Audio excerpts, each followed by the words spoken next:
अच्छा, अब कथा सुनो। तिरुनारायण भगवान विराजमान हो गए वेंकटादि पर्वत पर। कालांतर में जब कलयुग प्रारंभ हुआ तो कलयुग में शैव में और वैष्णवों में थोड़ा मतभेद हो गया। क्या?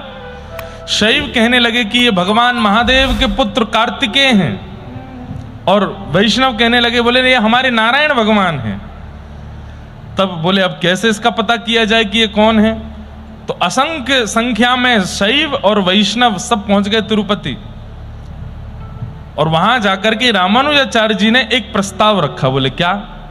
बोले ठाकुर जी के गर्भगृह में त्रिपुंड, त्रिशूल, डमरू और कमंडल और जो शैवों के आयुध हैं और बागंबर आदि ये भीतर रख दो, और एक तरफ हम ऊर्ध्वपुंड, शंख चक्र, कौस्तुभ मणि ये भीतर रख देते हैं।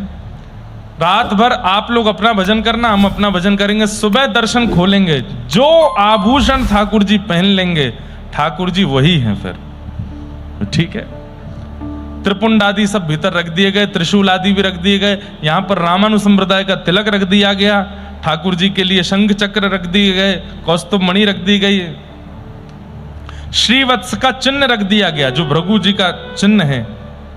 और ठाकुर जी से निवेदन किया, जय जय हम रात भर भजन करेंगे, सुबह मंदिर खोलेंगे, आप जो श्रृंगार स्वीकार करोगे उससे यह निर्मित हो जाएगा कि आप शैव हो कि वैष्णव हो, मतलब आप कार्तिकेय हो कि नारायण हो। रात्रि में मंदिर बंद हुआ। एक तरफ शैव बैठे हैं अपना भजन कर रहे हैं, एक तरफ वैष्णव बैठ के अपना भजन कर रहे हैं। तभी रामानुजाचार्य जी के स्वप्न में ठाकुर जी आ गए। रामानुजाचार्य जी बोले, कहो जय जय, क्या आज्ञा? आचार्य प्रवर, ये कलिकाल है। कलिकाल में मैं अपनी सेवा स्वयं नहीं करता, अपना श्रृंगार स्वयं नहीं करता, अपना भोजन स्वयं नहीं पाता, मैं अर्चक के अधीन रहता हूं। मैं कैसे धारण कर लूं इन श्रृंगारों को? ऐसा मत करो ठाकुर जी, सुबह बड़ा विवाद हो जाएगा शैव और हम लोगों में। आप एक श्रृंगार तो धारण कर लीजिए। इतना कुछ करने की सामर्थ्य रखने वाले ठाकुर जी, एक तिलक उठा के पहन लीजिए माथे पे, सुबह हम लोग देख लेंगे। ठाकुर जी बोले, कदापि नहीं। पूर्ण सामर्थ्यवान होते हुए भी कलिकाल में मैं हिलूंगा भी नहीं। अपने आचार्य के अधीन रहूंगा, अपने अर्चक के अधीन रहूंगा। वो खिलाएगा तो खाऊंगा, वो पिलाएगा तो पीऊंगा, वो सुलाएगा तो सोऊंगा, वो नचाएगा तो नाचूंगा, वो पहनाएगा तो पहनूंगा। इसलिए आचार्य चरण देख लो आपको क्या करना है। रामानुजाचार्य जी बोले, अब हम क्या करें? अब मैं मंदिर के अंदर घुसूंगा तो यहां तो विवाद हो जाएगा बाहर।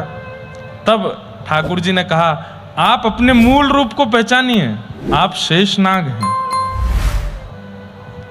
आप शेषावतार हैं। नाग रूप धारण कीजिए।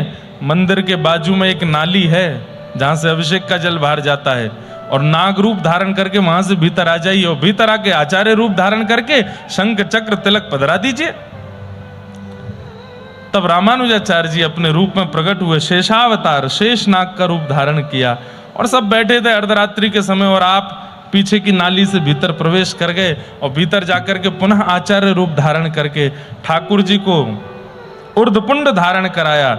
दो भगवान के चरणारविंद, बीच में लक्ष्मी, नीचे आसन, और यहां पर शंख चक्र दोनों ठाकुर जी के हस्तकमल। हस्तकमल ठाकुर जी के बिल्कुल कंधे के ऊपर है, ऐसे हैं तिरुनारायण भगवान। तो यहां पर शंख चक्र दोनों अंकित ठाकुर जी को धारण करा दिए, और ठाकुर जी ने कहा, अब आप जल्दी जाओ। पुनः नाग रूप धारण करके आप बाहर आ गए, आकर के वैष्णवों के बीच में कीर्तन करने लगे। प्रातःकाल मंदिर जैसे ही खुला, और खोलते ही सबने देखा कि ऊर्ध्वपुंड धारण है, शंख चक्र अंकित है। जय जयकार होने लगी, श्रीमन नारायण की जय हो, श्रीमन नारायण की जय हो, और नारायण घोषित हो गए। तब रामानुजाचार्य जी ने उस स्थान का प्रकाश किया। ठाकुर जी बोले, आचार्य प्रवर, बोले जी शंख चक्र अंकित कर दिए, मंत्र और सुना दो। तो बोले, जय जय अभी नहीं, फिर कभी। तब एक बार रामानुजाचार्य जी पुनः पहुंचे। तब तिरुपति बालाजी ने उनसे पूछा कि मैं भगवान होकर के इतने जीवों का कल्याण नहीं कर पाता, आप मानव होके ऐसा कैसे कर लेते हो? ऐसा क्या है आपके पास जो इतने हजारों लाखों आपके शिष्य हैं? तब आपने ठाकुर जी को कहा नीचे झुकिए, मुकुट उतारिए, कान पास में करिए, बताता हूं। और जैसे ही भगवान ने कान पास में किया तो रामानुजाचार्य जी ने अपना मूल मंत्र कान में बोल दिया, अष्टाक्षर मंत्र बोल दिया। ठाकुर जी बोले अरे ये तो मेरा ही नाम है। तो ठाकुर जी से आचार्य प्रवर बोले बस यही है, आपके नाम से ही सब कल्याण हो रहा है दुनिया का, हमारे पास कोई जादुई कोई छड़ी थोड़ी है, आपका नाम ही है नाथ। और सुनिए, बोले क्या, शंख चक्र पहले अंकित हो गए थे, तिलक अंकित हो गया था, अब नाम भी हो गया, मंत्र भी दे दिया है। तब तिरुपति बालाजी ने रामानुजाचार्य जी से कहा अब आप गुरु बनकर के ही विराजो।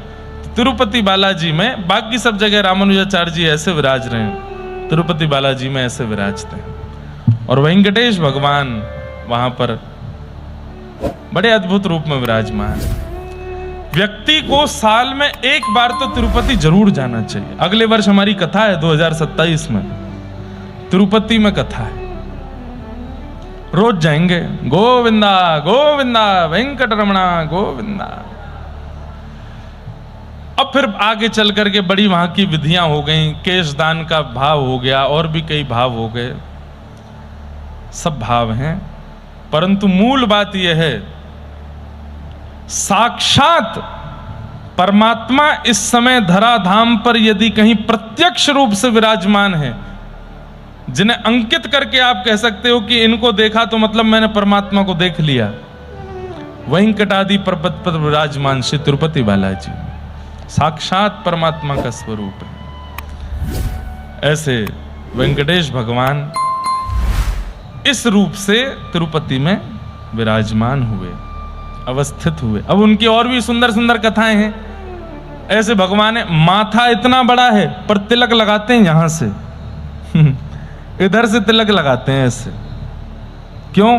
बोले एक अर्चक थे, ठाकुर जी को बड़े प्रिय थे, वृद्ध हो गए थे और कमर उनकी झुक गई थी, हाथ पहुंचता नहीं था, तो ठाकुर जी को ऐसे ही तिलक लगा देते थे। किसी ने आकर के कहा अर्चक बदल दो भैया, आप मत आया करो सेवा में, हम कुछ और। तब ठाकुर जी बोले नहीं, अब तो मैं ऐसे ही तिलक लगाऊंगा।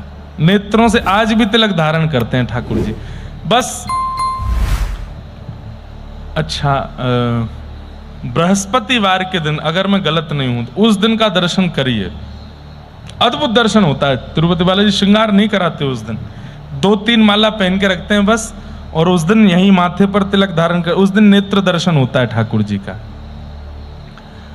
और बाकी के दिन ठाकुर जी यहीं से तिलक लगवाते हैं, नेत्रों से ही धारण करते हैं। उस भक्त की प्रसन्नता में आज तक ठाकुर जी ऐसे तिलक करते हैं। एक ग्वारिया था, वो रोज दूध लेकर के ऊपर आता था। ठाकुर जी ने उसको कहा कि भाई तुम वृद्ध हो गए हो, मत आया करो, इतना नीचे से आते हो चढ़ करके पूरे पर्वत पर, हमको बहुत कष्ट होता है। बोला मैं, मेरी सेवा है, मुझे रोको मत, मैं आऊंगा।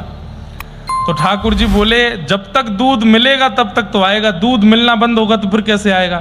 तो ठाकुर जी रात को ही जाते, सब गैयाओं के नीचे बैठ के थन से दूध पियाते, सारी गैयाओं का दूध पियाते। सुबह जब वो दूध काटने बैठता तो एक बूंद दूध नहीं मिलता।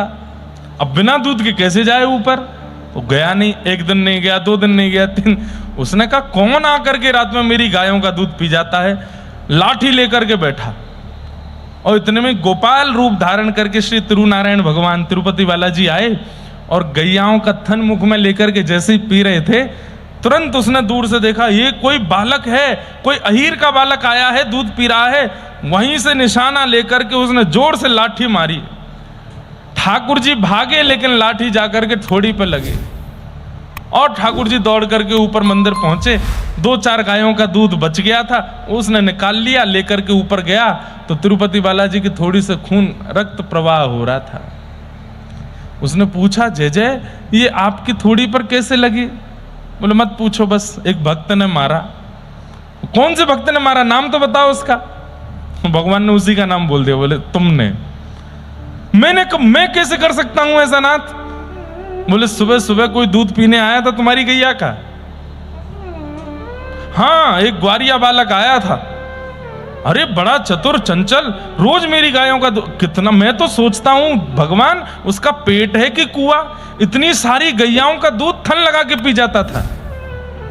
आज मैंने पकड़ लिया, पकड़ के मारा उसमें डंडा। ठाकुर जी हंस के बोले कोई और नहीं आए थे, हम ही आ रहे थे। हम ही रोज गौशाला में आके तुम्हारी सब गैयाओं का थन निकाल के दूध पी जाते थे, आज तुमने इतनी जोर से मारा। वो भक्त बहुत रोया। बोले मैं मना कर रहा था ऊपर मत आया करो, इसलिए तुमको रोकने के लिए मैं नीचे आके दूध पी जाता था। तब उसने कहा मैंने कितना श्रम करा दिया ना आपको, अब मैं क्या करूं। तब ठाकुर जी ने उसको कहा कपूर की औषधि बनाओ और औषधि बना के लगा दो। और वो औषधि यहां लगी।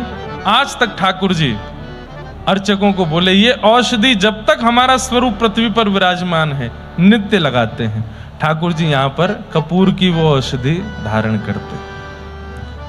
अद्भुत अद्भुत लीलाएं हैं, अद्भुत अद्भुत कथाएं हैं। ऐसे श्री तिरुपति बालाजी।